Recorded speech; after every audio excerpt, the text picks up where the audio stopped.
Hello everyone, আসসালামু আলাইকুম। আজ আমার মা বানাচ্ছে সুজি ও গাজরের হেলদি ও টেস্টি ডিম নাস্তা রেসিপি। আজকের এই রেসিপির জন্য মেইন উপকরণ লাগছে গাজর ও সাথে সুজি। এদিকে একটা প্যানে 2 টেবিল চামচ তেল দিয়ে দিয়েছি, সাদা তেল। আপনারা চাইলে এখানে ঘিও ব্যবহার করতে পারেন। এবার 3টে গাজর গ্রেট করে রেখেছিলাম, ওই গ্রেট করা গাজরগুলো এর মধ্যে দিয়ে দিচ্ছি। এই গাজরটা লো ফ্লেমে হালকা আঁচে নাড়াচাড়া করে নিতে হবে।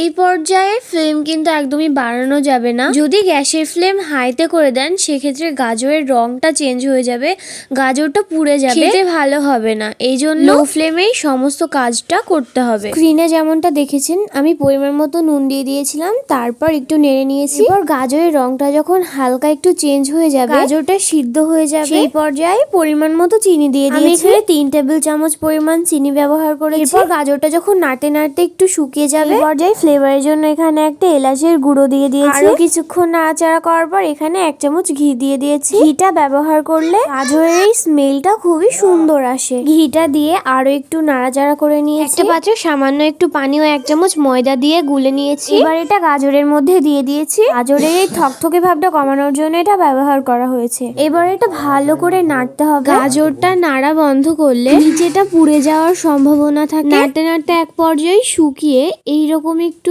এক জায়গায় চলে আসবে। এবার এটাকে তুলে নিচ্ছি। এবার আবারও প্যানে 2 টেবিল চামচ ঘি দিয়ে দিয়েছি। এখানে ঘি অথবা তেলের ব্যবহার করা যাবে। 1 বাটি সুজি দিয়ে দিয়েছি। এটা দিয়ে নাড়তে থাকবো। এখানেও কিন্তু লো ফ্লেমে কাজটা করতে হবে, হাই ফ্লেমে করা যাবে না। সুজির রংটা যেন চেঞ্জ না হয়, লাল না হয়ে যায়, হালকা আছে ভাজাভাজি করতে হবে। আর আমাদের ভিডিও যদি আপনাদের একটু ভালো লেগে থাকে তাহলে অবশ্যই আমাদের চ্যানেলটাকে সাবস্ক্রাইব করে দেবে এবং পাশে থাকা বেল আইকন প্রেস করে দেবেন, যাতে করে আমরা নতুন নতুন ভিডিও আপলোড করার সাথে সাথে আপনাদের কাছে পৌঁছে যায়। সাথে আমাদের ভিডিও যদি ভালো লাগে তাহলে লাইক করবেন, অনেক অনেক শেয়ার করবেন এবং আপনাদের মন্তব্য জানাবেন। তার জন্য কমেন্ট বক্স খোলা আছে। এবার যেই বাটি মেপে সুজি নিয়েছিলাম সেই বাটি মেপে 2 বাটি আমি এখানে পানি দিয়ে দিয়েছি। যেই পরিমাণ সুজি নিতে হবে তার ডাবল পানি দিতে হবে। এবার হালকা আঁচে নাড়তে হবে।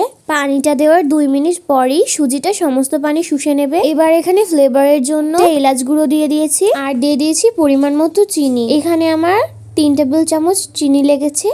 এবার চিনিটা দিয়ে ভালো করে নাড়াচাড়া করতে হবে। কিছুক্ষণ নাড়াচাড়া করার পর আমি এখানে আরো একটু চিনি অ্যাড করছি। চিনিটা দিয়ে আরো একটু নাড়াচাড়া করে নিয়েছি। আর এখানে 1 চিমটি নুন দিয়ে দিয়েছি। নুনটা দিলে মিষ্টির এই টেস্টটা অনেকটাই ভালো আসে। আর এটা দিয়ে আরেকটু নাড়াচাড়া করার পর আমি এখানে 1 চামচ ঘি দিয়ে দিয়েছি। ঘিটা দিলে এর স্মেলটা ভীষণই ভালো আসে। ঘিটা দেওয়ার পর এখানে আরো একটু নাড়াচাড়া করে নিয়েছি। এখানে আর বেশিক্ষণ নাড়া লাগবে না। এবার যখন এরকম এক জায়গায় চলে আসবে, প্যান থেকে এমনি উঠে আসবে, তখন এটাকে তুলে নেব।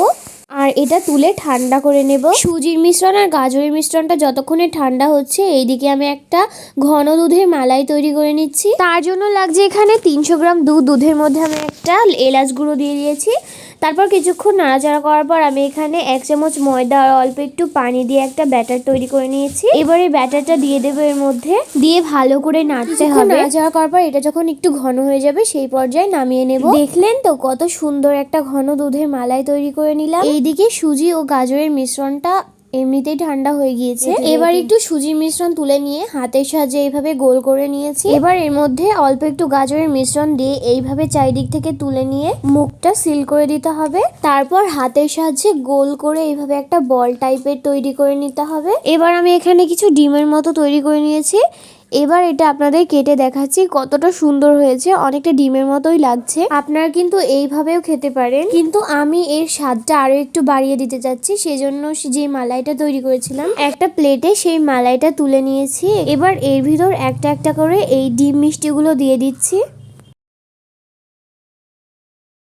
তারপর উপর থেকে আরো একটু মালাই দিয়ে দিচ্ছি, যাতে করে এটা দেখতে সুন্দর হয়। তারপর আমাদের এই রেসিপিটা রেডি হয়ে গিয়েছে।